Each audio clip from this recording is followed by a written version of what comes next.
अस्सलाम वालेकुम व्यूअर्स, कैसे हैं आप सब। आई होप आप सब ठीक होंगे। आई एम इरफान खान और आज हमने डिस्कस करना है जी चैप्टर नंबर 14 रिप्रोडक्शन के मोस्ट इंपॉर्टेंट लॉन्ग क्वेश्चंस, जो कि आपके पेपर के पॉइंट ऑफ व्यू से बहुत ज़्यादा इंपॉर्टेंट हैं। ठीक है, यहाँ पे जो है वो 26 लॉन्ग क्वेश्चंस हैं। ठीक है, लेकिन आपने बिल्कुल भी टेंशन नहीं लेनी, मैं यहाँ पे हाईलाइट कर दूंगा जो कि इस बार के पेपर के पॉइंट ऑफ व्यू से ज़्यादा इंपॉर्टेंट है। ठीक है जी, सो स्टार्ट करते हैं। सबसे पहला जी, what is meant by reproduction, write its importance. ठीक है, इसमें आपने आपके बुक का जो 14.1 वाला जो टॉपिक है, ठीक, उसको अगर आप सारा लिखते हो तो ये वाला लॉन्ग क्वेश्चन आपका कंप्लीट हो जाता है। ठीक है, ये अब इतना ज़्यादा इंपॉर्टेंट नहीं है, लेकिन जस्ट इसलिए ऐड किया गया ताकि आपको पता चल सके, ठीक है, कि ओवरऑल चैप्टर नंबर 14 में से कौन कौन से लॉन्ग क्वेश्चन जो है वो बन सकते हैं। दूसरा है what is meant bye binary fission. ठीक है, बाइनरी फिशन बेसिकली क्या होती है। ठीक है, how asexual reproduction by binary fission takes place in bacteria, amoeba and planaria. ठीक है, अब इसमें ये बेसिकली ये एक मेथड है एसेक्सुअल रिप्रोडक्शन का। ठीक है, और आपकी बुक में ये 14.2.1 वाला टॉपिक है। ठीक है, आपने वहां से इसको पूरे को लिखेंगे तो देन बाइनरी फिशन वाली डेफिनेशन भी आ जाएगी और सेक्सुअल रिप्रोडक्शन जो है वो बाय बाइनरी फिशन बैक्टीरिया में कैसी होती है, अमीबा में कैसी होती है और प्लेनेरिया में कैसे होती है। तो ये भी सारा एक टॉपिक जो है वो देन आपका ये लॉन्ग क्वेश्चन जो है वो कवर होगा। आगे तीसरा है how asexual reproduction bye budding occurs in yeast और हाइड्रा।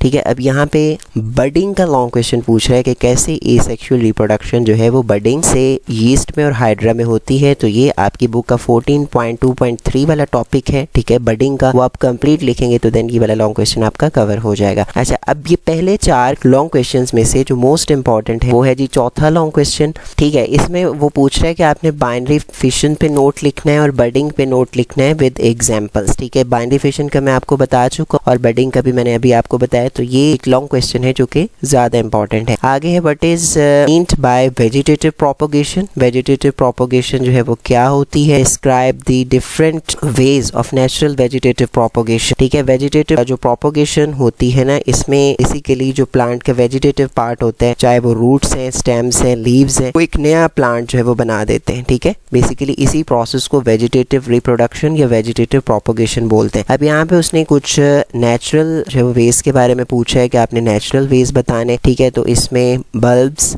कॉम्स, रहीजोम्स, ठीक है, इसके अलावा सकर्स, स्टेम ट्यूबर्स एक्सेट्रा। ठीक है, तो ये सारे मेथड आप लिखेंगे तो देन आपका लॉन्ग क्वेश्चन पूरा हो जाएगा। अच्छा, अब इसमें भी एक मोस्ट इंपॉर्टेंट अगला लॉन्ग क्वेश्चन है describe 2 methods of artificial propagation. Artificial जो प्रोपोगेशन है उसके कोई से 2 मेथड आपने एक्सप्लेन करने हैं। ठीक है, जिसमें पहला जो है वो ग्राफ्टिंग है, दूसरा जो है वो कटिंग का होता है। ठीक है, ये भी एक मोस्ट इंपॉर्टेंट लॉन्ग क्वेश्चन। उसके बाद आगे चलते हैं, write down the advantages and disadvantages of vegetative propagation of plants. ठीक, अब ये जो हम वेजिटेटिव प्रोपोगेशन करवाते हैं या करते हैं बेसिकली, तो इसके क्या एडवांटेजेस हैं और क्या डिसएडवांटेजेस हैं, ये आपने जो है वो लिखने हैं। ये बिल्कुल आर्टिफिशियल वेजिटेटिव प्रोपोगेशन के नीचे वाला टॉपिक है जहाँ पे लिखा हुआ है कि एडवांटेजेस और डिसएडवांटेजेस जो है वो वेजिटेटिव प्रोपोगेशन ऑफ प्लांट्स के क्या हैं। तो आप वो पूरा टॉपिक लिखेंगे तो देन आपका ये लॉन्ग क्वेश्चन कवर हो जाएगा। अच्छा, उसके बाद है write a note on tissue culture and cloning. ठीक है, टिश्यू कल्चर और क्लूनिंग जो है बिल्कुल एडवांटेजेस और डिसएडवांटेजेस के नीचे वाला टॉपिक है। ठीक है,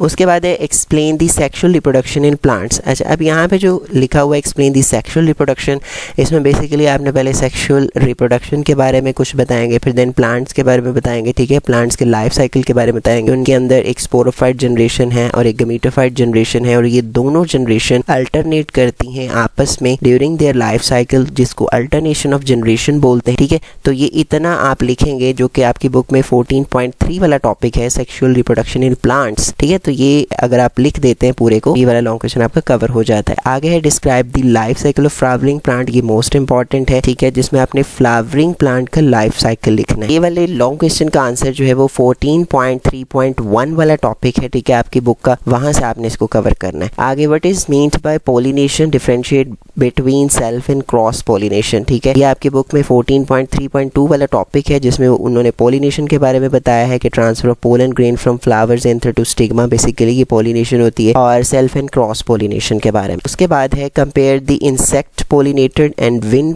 पोलिनेटेड फ्लावर। ये बेसिकली एक 14.1 जो है टेबल बना हुआ है। ठीक है, ये उसमें से लॉन्ग क्वेश्चन बना। आगे describe the structure of a dicot seed. ठीक है, ये मोस्ट इंपॉर्टेंट है इस बार के पेपर के लिए, ठीक है, कि डाइकोट सीड की जो है वो स्ट्रक्चर को डिस्क्राइब करना है। अब यहाँ पे 14.3.3 जो है वो एक टॉपिक है आपकी बुक में, development and structure of seed, ठीक है, वहां से आपको इसका आंसर मिल जाएगा। Right a note on development and structure of seed, ठीक है, ये बेसिकली वही वाला है, ठीक है, लेकिन इसने थोड़ा थोड़ा अलग अलग करके जो है वो पूछ लिए, तो ये दोनों लॉन्ग क्वेश्चन जो है वो मोस्ट इंपॉर्टेंट है। आगे what is meant by tissue culture and cloning explain, ठीक है, ये मैंने थोड़ा सा चेंज करके लिख दिया है, बेसिकली वही जो हमने पहले डिस्कस कर लिया हुआ है। आगे है what is meant bye seed germination, seed germination क्या होती है, what happens during seed germination, seed germination के दौरान क्या होता है, और एपिजियल और हाइपोजियल जर्मिनेशन कैसे डिफरेंट है। तो ये 14.3.4 जो है वो टॉपिक है आपकी बुक में, ठीक है, वहां से आप इसको कवर करेंगे। आगे what conditions are necessary for germination of seed, ठीक है, इस तरह का मोस्ट अनएक्सपेक्टेड लॉन्ग भी आ जाता है, ठीक है, लेकिन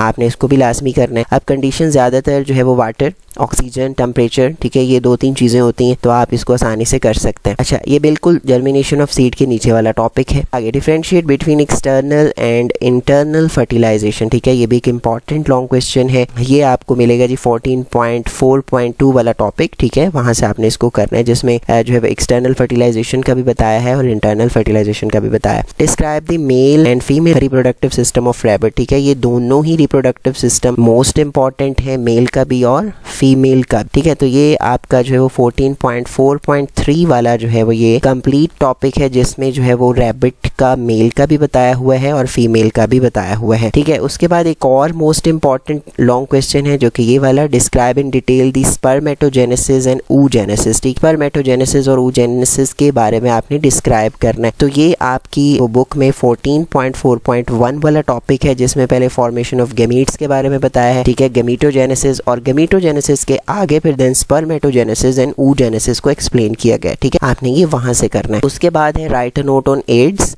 ठीक है, एड्स पे आपने जो है वो नोट लिखना है। ये बेसिकली 14.4.5 वाला टॉपिक है आपकी बुक में, वहां से आप जाके इसको देख सकते हैं। Right a note on parthenogenesis, ये जो पार्थिनोजेनेसिस वाला टॉपिक है बेसिकली ये वेजिटेटिव प्रोपोगेशन से ऊपर वाला टॉपिक है, ये भी मोस्ट इंपॉर्टेंट लॉन्ग क्वेश्चन है कि पार्थिनोजेनेसिस बेसिकली क्या होती है। इसमें क्या होता है कि अनफर्टिलाइज्ड एग जो है वो डेवलप हो जाता है न्यू ऑफस्प्रिंग में, ठीक है, तो ये बेसिकली पार्थिनोजेनेसिस है। तो इसमें 14.2.5 जो है वो आपका टॉपिक है, तो वहां से आपने इसको कर। उसके बाद ये जो अगले हैं 2-3 ये इतने इंपॉर्टेंट नहीं है, लेकिन आपने लाजमी इसको करना है क्योंकि कई दफ़ा अनएक्सपेक्टेड लॉन्ग क्वेश्चन आ जाते हैं। Describe increase in human population and it's consequences, ठीक है, ह्यूमन पॉपुलेशन के इंक्रीज को जो है वो डिस्क्राइब करें और फिर उसके कॉन्सिक्वेंसेस क्या हो सकते हैं, ठीक है, उनको बताएं। तो ये आपके चैप्टर में लास्ट वाले कुछ जो है वो टॉपिक है 14.4.4 वाला, what is the role of private institution in national AIDS control program, ठीक है, तो ये